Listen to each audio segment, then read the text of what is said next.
नमस्कार, आदाब, सत श्री अकाल। Welcome to Aditya classes. So आज in the rapid proof series JEE NEET essentials हम करेंगे मैग्नेटिज्म का लेक्चर नंबर 2।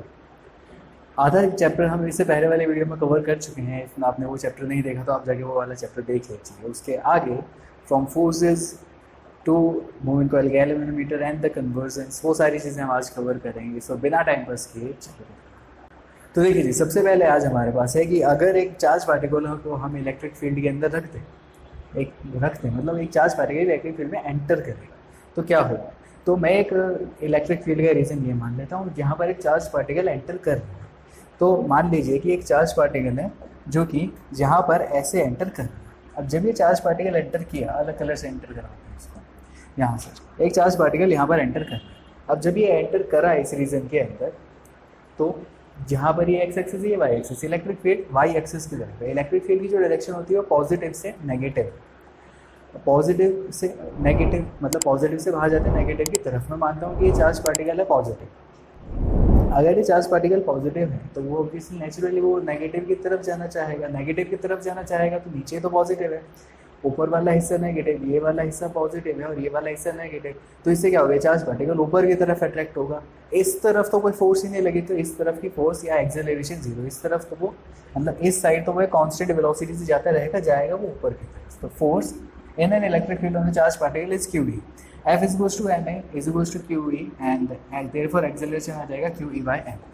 अब इसको यूज़ करके मैं आगे बढ़ूँ अगर, तो टाइम आता है डिस्टेंस अपॉन वेलोसिटी।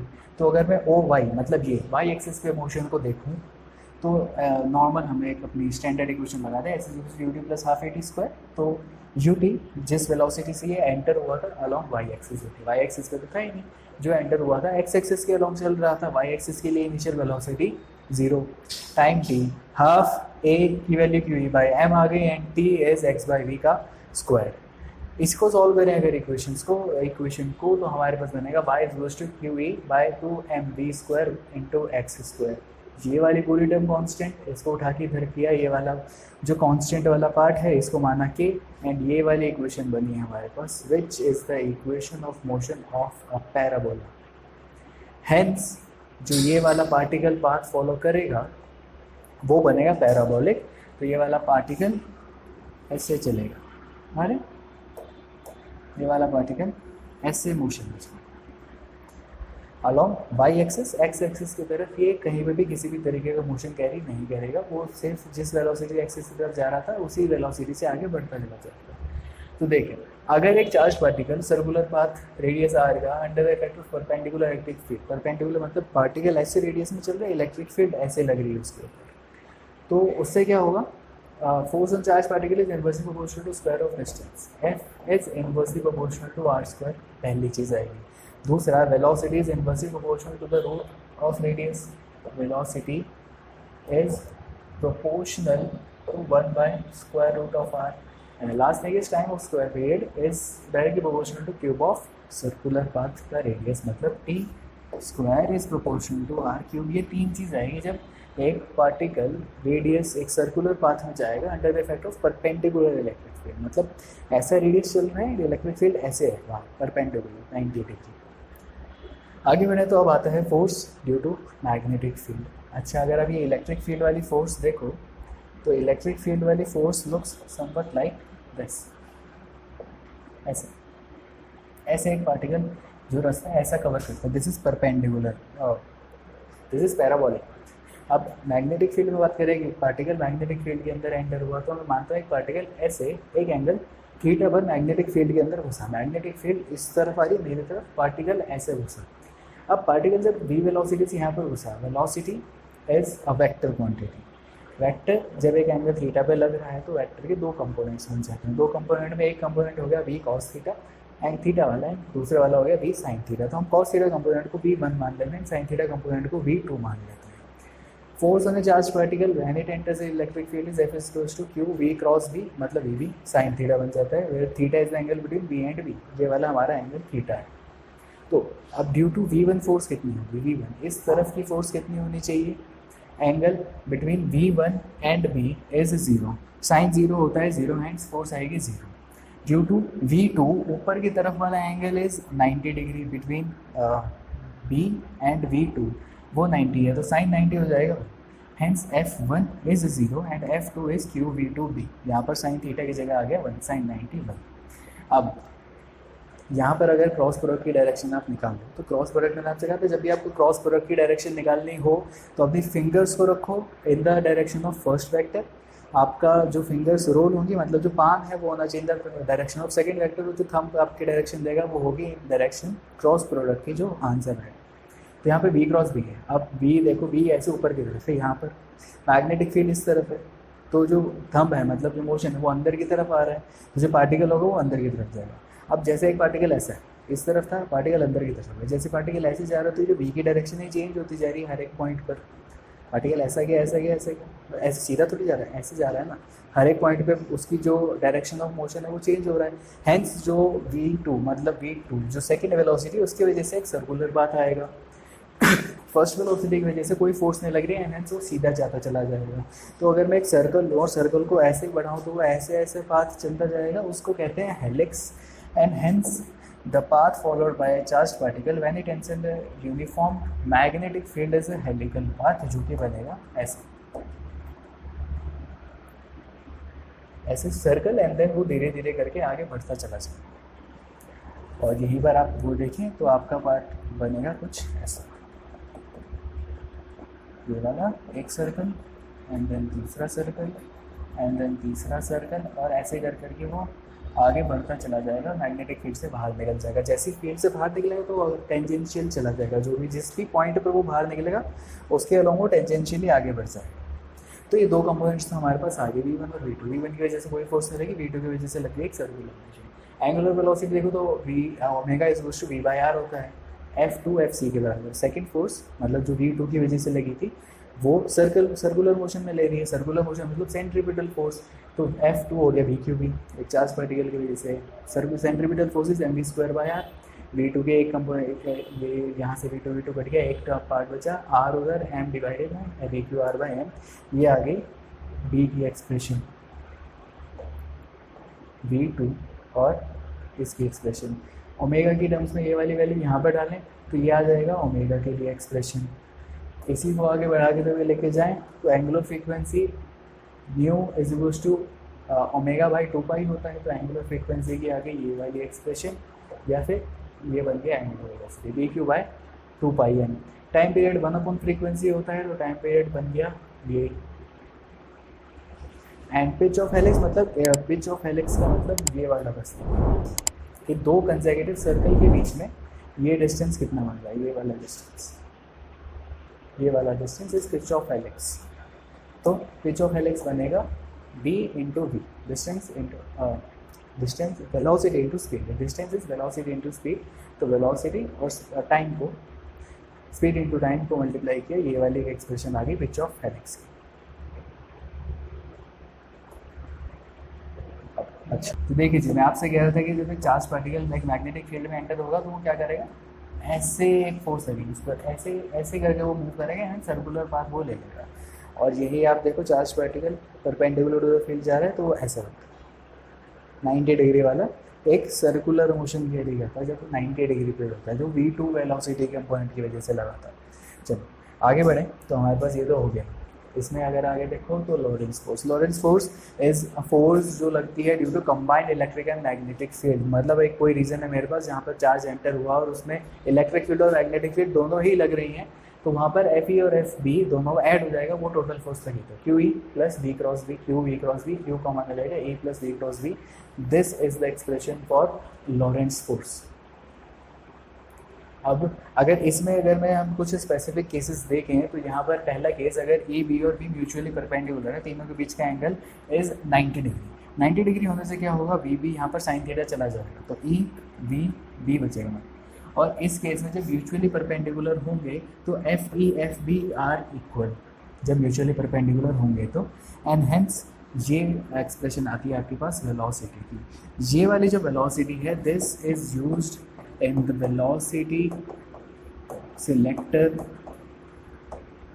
circuits।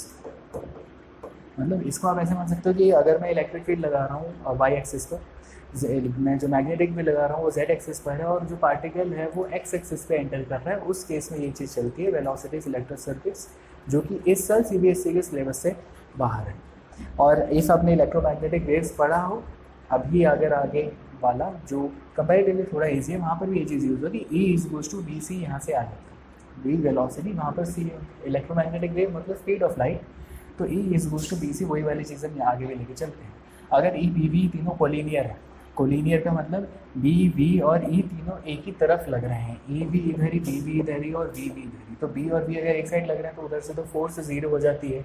अभी हमने V1 वाले केस में देखा तो बचा खाली E, तो मतलब जो फोर्स लगेगी वो सिर्फ इलेक्ट्रिक फील्ड की वजह से लगेगी, हैंस एक पैराबोलिक पाथ एग्जीक्यूट करेगा जो भी पार्टिकल एंटर करेगा इस रीजन के। आगे बढ़े तो हमारे पास है एक force on current carrying conductor placed in a magnetic field. तो मेरे पास ये एक कंडक्टर है जिसको मैं मैग्नेटिक फील्ड में रखा। अब थोड़ा कॉम्प्लिकेट करने के लिए मैंने क्या करा, मैग्नेटिक फील्ड को टेढ़ा कर दिया, मतलब एंगल ऐसा कोई फिक्स नहीं है, मैंने एंगल थीटा मान लिया।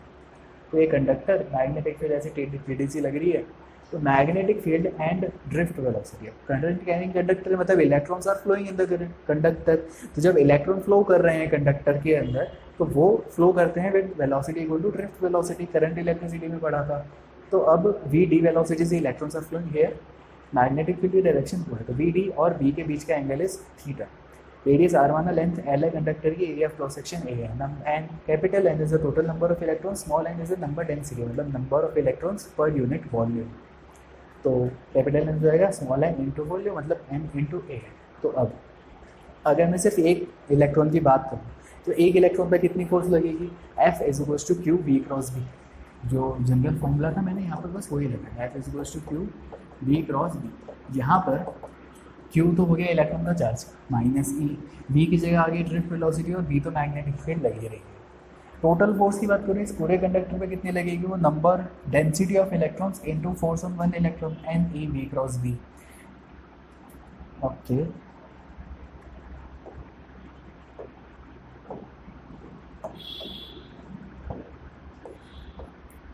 ये आएगा total force is number of electrons into force on one electron, तो number of electrons into force on one electron आ गया।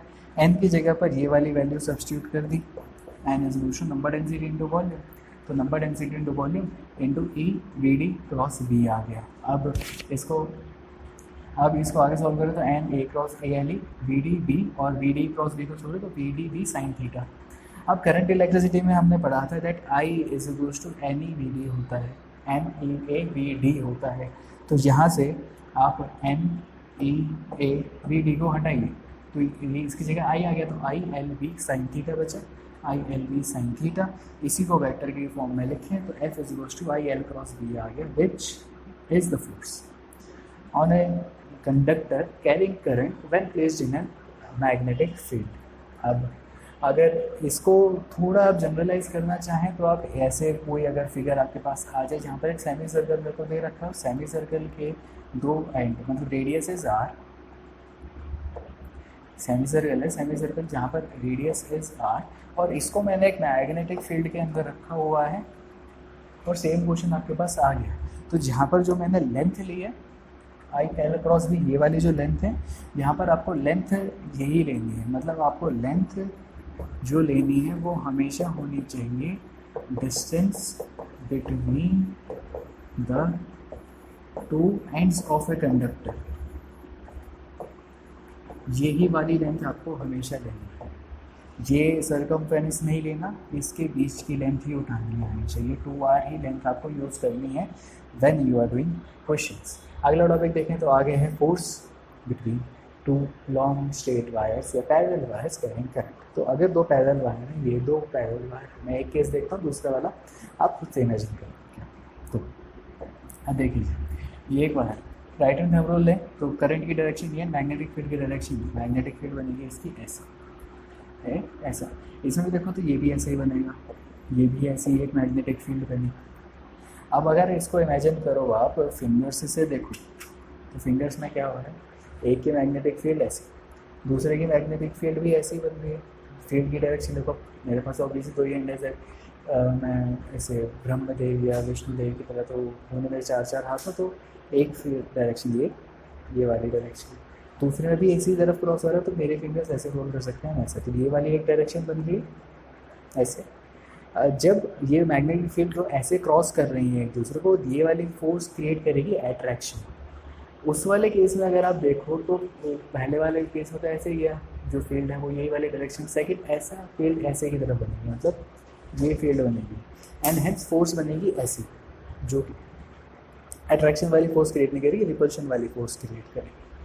तो मतलब कि जब भी दो वायर सेम डायरेक्शन में करंट कैरिंग करें तो वो फोर्स करेंगे अट्रैक्शन वाली क्रिएट, और जब अपोजिट डायरेक्शन में आएगा तो वो फोर्स क्रिएट करेंगे रिपल्शन वाली, due to interaction of magnetic field. दोनों की मैग्नेटिक फील्ड सेम डायरेक्शन में ऐसे वाला, एक गले मिलेंगे दोनों एक दूसरे के, तो वो अट्रैक्शन ऐसे आएगा अपोजिट की तरफ, तो वो रिपल्शन क्रिएट करेगा। अब यहाँ पर अगर मैं अपना सिंपल मैग्नेटिक फील्ड का एक फॉर्मूला लगा दूँ तो B = μ0/4π2I/r होता है।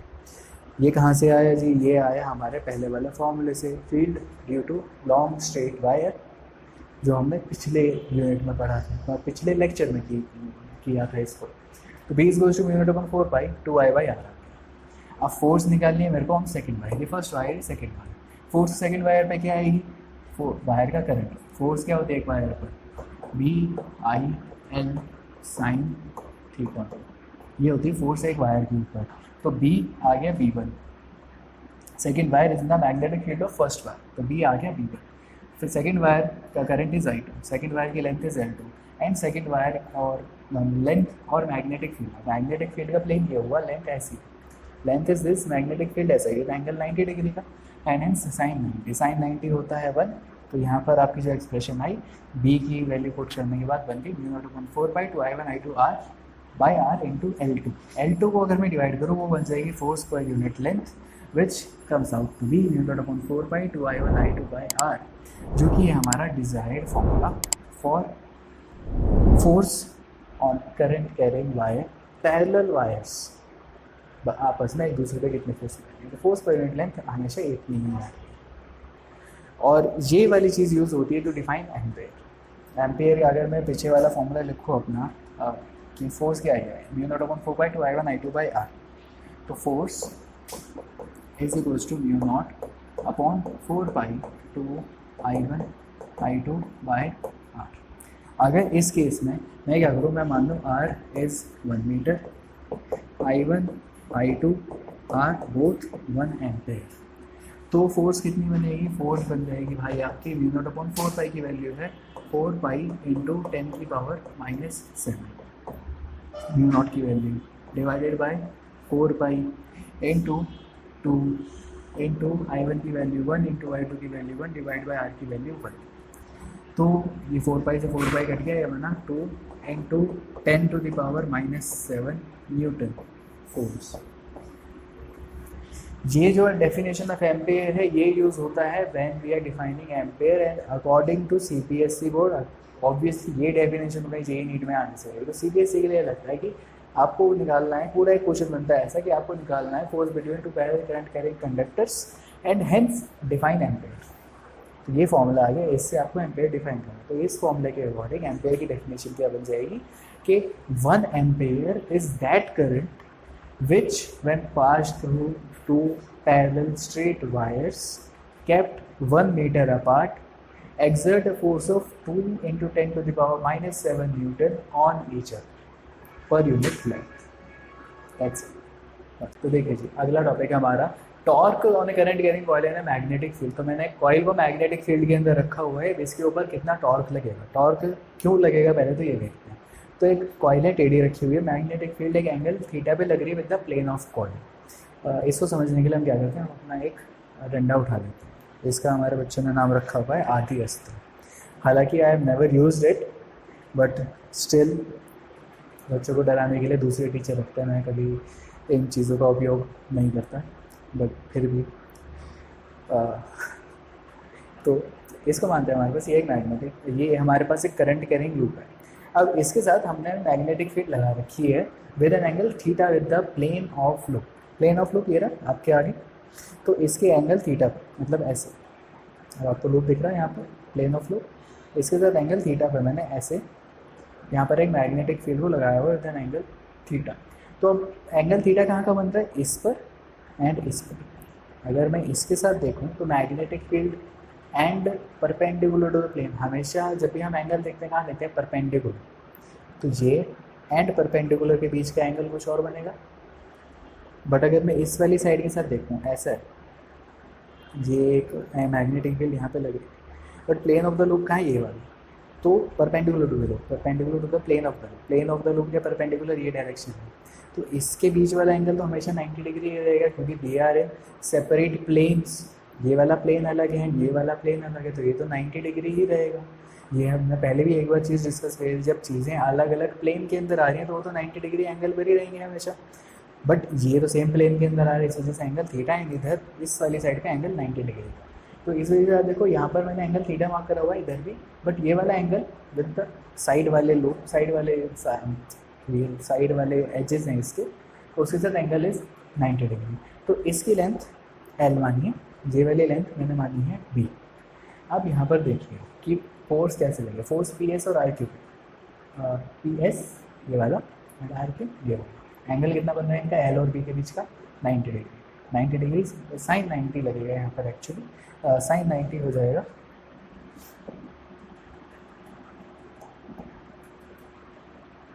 ILB sine 90 degree, and sine 90 degree is actually 1, तो वो बन गया ILB। अगर मैं इस वाली साइड से बात करूँ एच से, तो ये बन रहा है एंगल थीटा। एंगल थीटा को अगर यहाँ पे निकालो, BB और SR के बीच में IBB, and BB sign theta यहाँ पर रह जाएगा। आगे बढ़े हम तो देखें इसके अंदर आप टॉर्क निकालना है। अब टॉर्क से पहले डायरेक्शन देखें, फोर्स की डायरेक्शन ऑन ईच साइड क्या बनेगी। तो अब देखिए जी, अब जो फोर्स की डायरेक्शन अगर हम देखें तो फोर्स की डायरेक्शन हमेशा लगेगी L क्रॉस B में। L क्रॉस B का मतलब जब भी क्रॉस प्रोडक्ट होता है तो आंसर परपेंडिकुलर आता है फॉर L एंड B। तो ये L है मेरे पास, ये पहली एज की लेंथ है, और B मेरी इस तरफ जा रही है, एक प्लेन ये एंड एक प्लेन ये। तो फोर्स कहाँ बनेंगे, 90 डिग्री ऊपर की तरफ। तो मतलब इस वाले एज से जो फोर्स आएगी वो फोर्स की डायरेक्शन बनेगी ऊपर की तरफ। सिमिलरली जो नीचे वाले एज से आएगी फोर्स की डायरेक्शन इस तरफ आ जाएगी। इस वाले एज से जो फोर्स की डायरेक्शन है वो इस तरफ बन जाएगी, एंड पीछे वाले एज से फोर्स की डायरेक्शन पीछे की तरफ बन जाएगी। सेम रीज़न, L B इस तरफ, 90 डिग्री इस तरफ आ जाएगी, L इस तरफ, और जो परपेंडिकुलर B इस तरफ जा रहे हैं, दोनों के परपेंडिकुलर देखो तो फोर्स की वजह से ये ऐसे घूमेगा, ऐसे। ये क्रिएट होगी एक टॉर्क। तो टॉर्क का अगर आपको फॉर्मूला याद हो, आपने 11th क्लास में पढ़ा था, तो torque is force into arm of couple या फिर परपेंडिकुलर डिस्टेंस। तो परपेंडिकुलर डिस्टेंस मैंने निकाला ये वाला, P और Q वाले जो ट्रायंगल उसको कंप्लीट किया, ऊपर वाली साइड परपेंडिकुलर डिस्टेंस आ गया B cos थीटा। तो torque is equal to ILB into perpendicular distance. Force अभी जो हमने पहले निकाली यहाँ पर ILB। अब मैंने ये वाली साइड भी यूज़ नहीं की, इस वाली साइड से फोर्स उतनी ऊपर गई उतनी ही नीचे जाएगी। अब इसको मैं ऐसे खींचूँ तो लूप टूट जाएगी, तो करंट फ्लो बंद हो जाएगा, एंड नेट फोर्स तो जीरो हो गई। बचा क्या, इससे और उससे आगे पीछे जा रहे हैं, इस वजह से जो कॉइल है मेरी वो घूमेगी। अब कॉइल घूमेगी तो यहाँ पर क्या बना, IL cross B and B cos theta, IL into B, L into B length into breadth बन जाएगा इसका area, and its torque is equal to IAB cos theta बन जाएगा, which is the expression for torque for a current carrying coil when placed in a magnetic field. अगर हमारे पास ये जो angle है वो थीटा ना देकर अल्फा दिया हो, थीटा एंगल क्या है, थीटा एंगल है with the plane and magnetic field, plane of the coil and magnetic field का एंगल, मतलब ये वाला है, प्लेन ये है एंड मैग्नेटिक फील्ड का एंगल ये वाला थीटा एंगल आपको गिवन है, ये वाला थीटा एंगल। अगर आपको एंगल अल्फा दिया है, alpha is the angle between perpendicular to the plane of the coil and the magnetic field, मतलब एक ये तो मैग्नेटिक फील्ड हो गई, इस प्लेन के बीच में और इसके बीच का एंगल है थीटा है। तो मैं कह रहा हूँ मैं परपेंडिकुलर ले रहा हूँ, परपेंडिकुलर ऐसे बाहर वाला ये वाला, इसके और मैग्नेटिक फील्ड के बीच का जो एंगल आएगा वो एंगल आएगा अल्फा। तो अगर हमें एंगल अल्फा गिवन है तो यहाँ पर थीटा की जगह 90 माइनस अल्फा लगा दीजिए, क्योंकि वो 90 डिग्री का डिफरेंस बनेगा। साइन कॉस 90 माइनस थीटा होता है साइन थीटा, एंड हेंस अगर आपको एंगल गिवन है between normal to the plane and the magnetic field तो आपको साइन लगाना है। अगर आपको angle between the plane and magnetic field दिया है तो वहाँ पर आपको कॉस लगाना है। आगे बढ़ें तो important points to remember are net magnetic field on a current loop in a uniform magnetic field is zero but torque may or not be zero। अगर मैग्नेटिक फील्ड यूनिफॉर्म है, यूनिफॉर्म का मतलब हर जगह पर बराबर मैग्नेटिक फील्ड है तो net force तो जीरो हो जाएगी। हर एक जगह पर जो फोर्स, जैसे अभी हमने पीछे वाले देखा, ऊपर वाले फेस पर नीचे वाले फेस पर जितनी फोर्स लग रही है वो जीरो है, साइड वाले फेसेस पर जो फोर्स लग रही है वो जीरो है, and opposite in direction hands cancel हो जाएगी। बट टॉर्क म्यू नॉट भी जीरो, टॉर्क जीरो भी हो सकती है, नहीं भी हो सकती, इज रियली कंडीशनल। बट अगर मैग्नेटिक फील्ड नॉन यूनिफॉर्म है तो नॉन जीरो मैग्नेटिक फील्ड उस पर लगेगी, मतलब एक मैग्नेटिक फील्ड एक्ट करेगी उसके ऊपर, मैग्नेटिक फोर्स एक्ट करेगी उसके ऊपर। टॉर्क जीरो हो या ना हो डिपेंड करता है, बट लेकिन जो मैग्नेटिक फोर्स है वो जीरो नहीं होगी, इतनी तो बात कंफर्म है। आगे बढ़े तो मैंने current loop is in the position of equilibrium in uniform magnetic field and net magnetic force as well as torque are zero. Current loop is in the position of equilibrium, equilibrium की position मतलब net force zero है, plus वो जो loop है उस loop के ऊपर जो फोर्स लग रही है due to the magnetic field and due to its own configuration are cancelling out, तो net force plus net torque सब जीरो हो जाएगा अगर इक्विलिब्रियम में पहुंच गया तो। Torque on coil is maximum when coil is suspended in radial magnetic field. Radial magnetic field वो वाली फील्ड होती है जहाँ पर plane of coil is parallel to the magnetic field, मतलब जो perpendicular to the plane and magnetic field है उसके बीच का एंगल 90 डिग्री एंड साइन 90 हो जाता है 1। आगे बढ़े तो आ जाता है मूविंग कॉइल गैल्वेनोमीटर। तो देखिए जी, एक ही चीज़ आपको जो भी पढ़नी है वो मूविंग कॉइल गैल्वेनोमीटर। तो मूविंग कॉइल गैल्वेनोमीटर के अंदर एक हेड होता है और दो ये टर्मिनल्स होंगे। यहाँ पर बीच में ये जो सब्सटेंस रखा है this is a soft iron core. Soft iron रखा है बिकॉज वो सबसे आसानी से मैग्नेटाइज हो जाता है। यहाँ पर रखी है एक स्प्रिंग। जो मूविंग कॉइल गैल्वेनोमीटर है this works on the principal that when a current carrying coil is placed in a magnetic field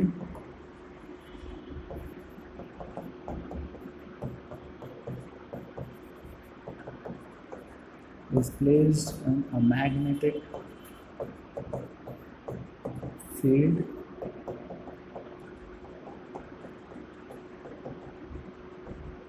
it experiences a torque।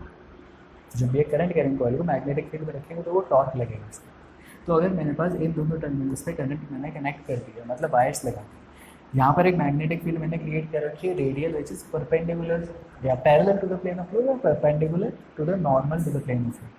तो यहाँ पर एक रेडियल मैग्नेटिक फील्ड मैंने क्रिएट करी, यहाँ पर दो टर्मिनल्स पर मैंने वायर कनेक्ट कर दिए, ऊपर हेड है, यहाँ पर कहीं पर इसका जो मीटर होता है वो होता है। तो अब हेड से आगे यहाँ पर वायर गया, वायर की एक लूप बनाई हमने, लूप के बीच में हमने एक सॉफ्ट आयरन कोर को रखा। बेसिकली प्रैक्टिकली क्या होता है, सॉफ्ट आयरन कोर के ऊपर इस वायर को लपेटा जाता है, वायर का दूसरा एंड नीचे एक स्प्रिंग से कनेक्टेड है जो आगे जाकर एक टर्मिनल से, एक सेकेंड टर्मिनल से कनेक्ट होता है एंड हेंस सर्किट हमारा कंप्लीट हो जाता है। अब होता क्या है एक्चुअल में, जब भी यहाँ से करंट मैंने चालू करा तो करंट इस लूप के अंदर जाएगा। When a current carrying loop experiences is placed in a magnetic field, it experiences a torque. When a current carrying loop is placed in a magnetic field, it experiences a torque। इतना तो काम होगा, मतलब ये loop magnetic field में है, current चल रहा है तो ये घूमेगी। अब ये घूमेगी तो ये वाली लूप ऐसे घूमेगी, ऐसे ऐसे करके घूमेगी, ये जब ये घूमेगी तो ये स्प्रिंग भी घूमेगा और घूमने से ऊपर मीटर में कुछ ना कुछ रीडिंग क्रिएट होगी। अब जब मीटर में रीडिंग आएगी हमें पता चल जाएगा करंट कितना है। जब मैंने इसको ऑफ किया तो इस स्प्रिंग का क्या काम है, जब करंट नहीं है तो अब इसको वापसी जीरो रीडिंग पर भी तो आना पड़ेगा। तो ये spring creates a restoring torque so that जो हमारा वायर है वो वापसी अपनी ओरिजिनल कन्फिगरेशन में आ जाए एंड हेंस मीटर की रीडिंग हो जाए जीरो। अगर मैं ये सारी चीज़ों को कंसिडर करूँ, I length B magnetic field, I current and number of turns, A as the area of cross section of the wire of the loop and alpha is the angle between direction of field and normal to the plane. तो मेरे पास torque की expression आ जाएगी N by L into I A B sine alpha. I A B sine alpha तो अभी हमने formula निकाला, इसमें मैंने नंबर ऑफ टर्न्स पर यूनिट लेंथ को मल्टीप्लाई कर दिया। अगर फील्ड रेडियल है alpha 90 degree, N I A B बन जाएगा खाली। तो ये वाली एक एक्सप्रेशन आ गई आपकी टॉर्क की। एंड इफ रेडियल फील्ड है तो एन आई ए बी आ जाएगा खाली, साइन थीटा हो जाएगा 1। अब मैंने क्या किया, स्प्रिंग क्रिएट करता है एक रीस्टोरिंग टॉर्क। रीस्टोरिंग टॉर्क जो वापसी उसको लेकर आ रहा है, वापसी इसके लिए लेकर आना पड़ेगा क्योंकि अप्लाइड टॉर्क लगी है। अब मान लीजिए ये एक लूप ऐसे लूप थी, इसको घुमाकर हम यहाँ तक लिया है। अब इसको वापसी लाने के लिए कितनी फोर्स, कितनी टॉर्क लगानी पड़ेगी मेरे को, जितनी टॉर्क पहले लगी थी। तो जो रिस्टोरिंग टॉर्क है वो अप्लाइड टॉर्क के बराबर हुई। मैं इस डंडे का इस्तेमाल सिर्फ ऐसे एक्सपेरिमेंट या चीज़ों समझाने के लिए करता हूँ, और इस वजह से इसको आदि अस्त्र कह सकते हैं आप, नहीं तो ऐसा कुछ मारपीट के प्रयोग में कभी आया नहीं है मेरे द्वारा, बाकी टीचर करते होंगे। तो रिस्टोरिंग टॉर्क अप्लाइड टॉर्क का बराबर, रिस्टोरिंग टॉर्क होगा हमारी K into theta, spring constant into theta angle, and applied torque हमारी आ रही है NIAB, where theta is the deflection, कितने डिग्री को घुमा है। तो यहाँ से अगर मैं एक्सप्रेशन निकालूँ, बाकी सबको इधर डिस्काउंट, तो आई आ रहा है कि theta by NAB, and hence I is proportional to the angle theta. मतलब हम जितना करंट एक गैल्वेनोमीटर को देंगे उतनी ज़्यादा उसके अंदर डिफ्लेक्शन प्रोड्यूस होगी। ये गैल्वेनोमीटर के काम करने का जो प्रैक्टिकली सिद्धांत होता है वो है। अब कितने डिफ्लेक्शन पे कितना करंट जाना चाहिए, मतलब अगर मैं कितना करंट पे कितना डिफ्लेक्शन होना चाहिए उसके हिसाब से देखें तो वहाँ पर आती है current sensitivity. Deflection produced by galvanometer when unit current flows through it. Unit current मतलब 1 एम्पेयर करंट अगर फ्लो होगा तो कितना डिफ्लेक्शन होगा, which is theta by I. Current sensitivity, अगर कोई गैल्वेनोमीटर बहुत ज़्यादा सेंसिटिव है तो सेंसिटिव होने का मतलब कि वो छोटे से छोटे करंट पे भी ज़्यादा डिफ्लेक्शन दे रहा है। तो यहाँ पर अगर आई स्मॉल भी है तो अगर थीटा लार्ज है तो वो ज़्यादा सेंसिटिव हुआ, तो I S S theta by I. Theta by I की एक्सप्रेशन मैंने यहाँ से निकाली, थीटा बाय आई यहाँ से बन जाएगा NAB डिवाइडेड बाई के, ये आ जाएगा NAB डिवाइड बाई के। यूनिट्स देखो तो थीटा इज एंगल मतलब radian divide by current per ampere, या फिर divisions per ampere. Voltage sensitivity तो पर यूनिट वोल्टेज, मतलब मैं यूनिट वोल्टेज इज अप्लाइड, मतलब 1 वोल्ट जब मैं अप्लाई करूँ गैल्वेनोमीटर के दोनों टर्मिनल्स पर तो कितनी डिफ्लेक्शन आएगी, तो V S S theta by V, we is I R, theta by I की एक्सप्रेशन ये डाल दी तो आई एस बाई आर बचा। आई एस की यूनिट क्या थी, रेडियन पर एम्पेयर, उसके साथ ये वोल्टेज होता है आई आर, तो एक ओम पर ओम लगा दिया, ऐसे डिवीजन पर एम्पेयर पर ओम लगा दिया। अब कंडीशंस फॉर सेंसिटिव गैल्वेनोमीटर का बहुत ज़्यादा सेंसिटिव होगा। सेंसिटिविटी के लिए क्या देखते हैं हम, ये एक फॉर्मूला हमारे पास तो अभी हमने निकाला। अगर बहुत ज़्यादा सेंसिटिव है तो वो स्मॉल आई पे भी थीटा ज़्यादा आएगा। थीटा ज़्यादा कब आएगा, या तो मेरे को n को इंक्रीज़ करना पड़ेगा, या मेरे को a को इंक्रीज़ करना पड़ेगा, या मेरे को b को इंक्रीज़ करना पड़ेगा, या फिर मेरे को k को इंक्रीज़ करना पड़ेगा और k को डिक्रीज़ करना पड़ेगा। इन तीनों को बढ़ाऊँ या इसको कम करूँ, उससे थीटा बढ़ जाएगा। n को बड़ा करने की एक प्रैक्टिकल लिमिट होती है, नंबर ऑफ टर्न्स को बहुत ज़्यादा कर दो वो गैल्वेनोमीटर बड़ा हो जाएगा। एरिया के लिए भी सेम लिमिट है, अगर आप एरिया बढ़ाओगे तो वो गैल्वेनोमीटर जो डिवाइस है उसका साइज़ बढ़ जाएगा। बी के लिए हम एक स्ट्रॉन्ग मैग्नेट यूज़ कर सकते हैं, उससे अच्छी हमारी रीडिंग आएंगी। के को कम होना चाहिए, वो डिपेंड करेगा मटेरियल के ऊपर। एंड हेंस जब भी हम गैल्वेनोमीटर बनाते हैं तो गैल्वेनोमीटर के लिए हम फॉस्फर ब्रॉन्ज स्ट्रिप का इस्तेमाल करते हैं, जिसके लिए के की value least of all the non elements. आगे बढ़े तो हमारे पास आता है एक शंट और उसके कन्वर्जन। मतलब एक shunt is a small resistance जिसको हम गैल्वेनोमीटर के साथ पैरेलल में लगा देते हैं। तो गैल्वेनोमीटर के साथ पैरेलल में शंट लगाया, पैरेलल में तो IG करंट गैल्वेनोमीटर से पास हो रहा है, IS करंट शंट से पास हो रहा है, R आ गया इनका जो नेट रेजिस्टेंस है वो इनका पैरेलल का कॉम्बिनेशन ये वाला है। तो शंट को हम इस्तेमाल करते हैं to convert a galvanometer into ammeter या फिर वोल्टमीटर। अगर मेरे को गैल्वेनोमीटर को एमीटर में लगाना है तो मेरे को एक लो रेजिस्टेंस का शंट पैरेलल में लगाना पड़ेगा, क्योंकि एमीटर की रेजिस्टेंस काफ़ी कम होनी चाहिए, वोल्टमीटर की रेजिस्टेंस होनी चाहिए ज़्यादा। एमीटर क्योंकि एमीटर करंट को यूज़ कर रहा है, एंड हेंस रेजिस्टेंस कम करो ताकि करंट उससे ज़्यादा पास हो सके। वोल्टमीटर करंट को यूज़ नहीं करता, एंड हेंस रेजिस्टेंस इतनी ज़्यादा कर दो कि करंट उसमें से पास ना हो। तो G के साथ S लगाया पैरेलल में, रेजिस्टेंस और कम हो जाएगी, बस इसको सॉल्व करा। VA minus VB, potential difference is IG और IS, इधर भी जितना पोटेंशियल डिफरेंस उतना है उधर, क्योंकि पैरेलल में है, ये दोनों पैरेलल में लगे हुए हैं। सर्किट को सॉल्व करा, बस IS को डिवाइड करा, यहाँ पर IS क्या बनेगा, I माइनस IG, ये सॉल्व कर दिया, ये आ गई शंट की value.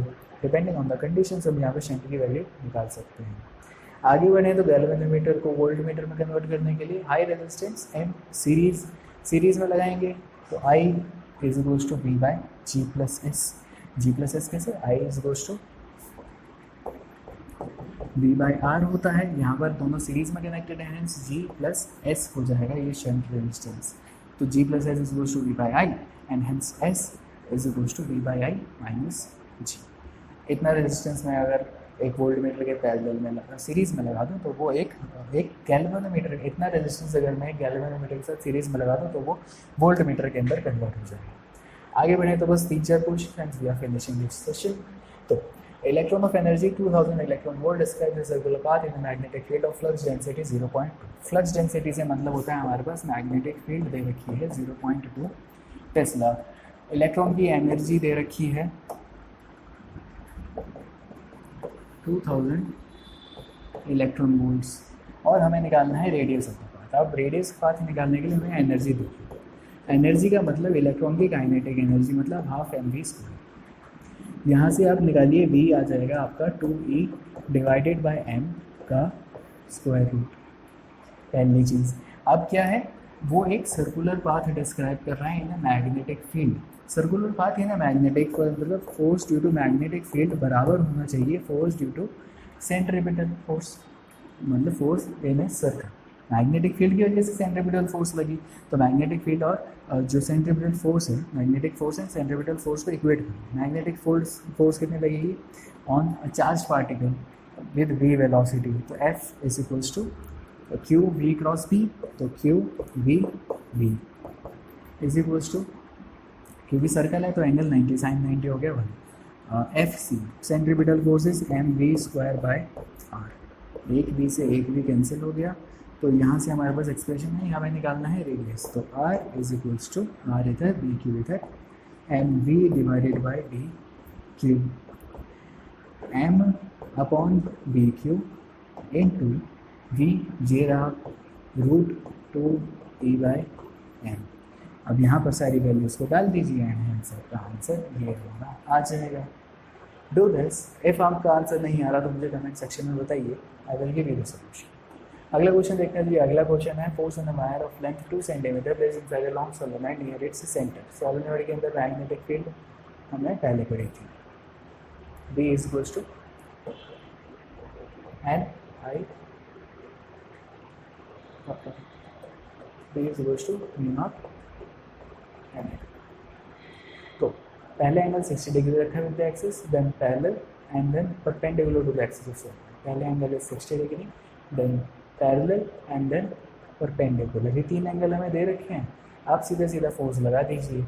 F is equals to VIL sine theta. अभी अभी हमने फोर्स निकाला due to force on current carrying wire in a magnetic field, तो VIL साइन थीटा यहाँ पर पुट कर दीजिए आप। B की वैल्यू वो रही, I करंट इन्होंने दे रखा है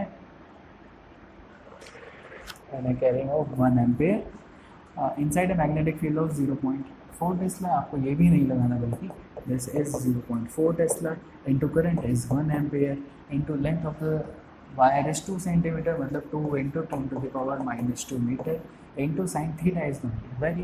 पहले sine 60 degree, then sine 0, then sine 90 degree. सारी फोर्स निकाल लीजिए, आगे बढ़ते हैं। तो अगला क्वेश्चन है circular coil of 100 turns radius 10 centimetre carries a current of 5 ampere suspended vertically in uniform horizontal magnetic field 0.5 tesla. B है 0.5 टेस्ला, करंट दे रखा है 5 एम्पेयर, रेडियस कैरी करना रेडियस में है वो 0.1 मीटर की। The field lines with angle of 60 degree theta with the plane of coil. Plane of coil का 60 डिग्री मतलब normal to the plane of coil के साथ एंगल आ गया 30 डिग्री का। Calculate the magnitude of torque that must be applied to prevent it from turning. T tau निकालना है। Tau का अभी फॉर्मूला पड़ा है, बस थीटा की एक वैल्यू थी जो आपको कंफ्यूज कर सकती है, सॉल्व कर लीजिए आगे इसको। And then the last question आप इसको सॉल्व कीजिए, मुझे कमेंट सेक्शन में इसका आंसर बताइए। So that's it for today's video. I hope आपको सारी चीज़ें अच्छे से समझ आई होंगी। पहले लेक्चर और इस वाले लेक्चर में magnetic effect of electric current पूरे अच्छे से क्लियर हो चुका है। आई होप आपको ये सारी चीज़ें अच्छे से समझ आई होंगी और आपके सारे कंसेप्ट क्लियर हो गए होंगे अलॉन्ग विद द क्वेश्चन जो हमने करे। अगर ऐसा है तो आप आगे बढ़िए, इसके एनसीईआरटी के क्वेश्चंस करिए आप, और पीवाईक्यूज करिए। आप सीबीएसई के लिए प्रिपेयर कर रहे हैं तो सीबीएसई के पीवाईक्यूज कीजिए, आप नीट कर रहे हैं तो नीट के पीवाईक्यूज कीजिए, एंड जेई मेंस है तो जेई मेंस के पीवाईक्यूज कीजिए। Just do as many questions as you can. If आपको हमारी तरफ से किसी भी हेल्प की ज़रूरत है, आप हमें कॉन्टैक्ट करने में बिल्कुल मत झिझकिए। You can go to our website, you can mail us, you can call us, whatever the way we can help you, we are ready to help you. Just ask for it and we will be there. All the best for your exams. Thank you.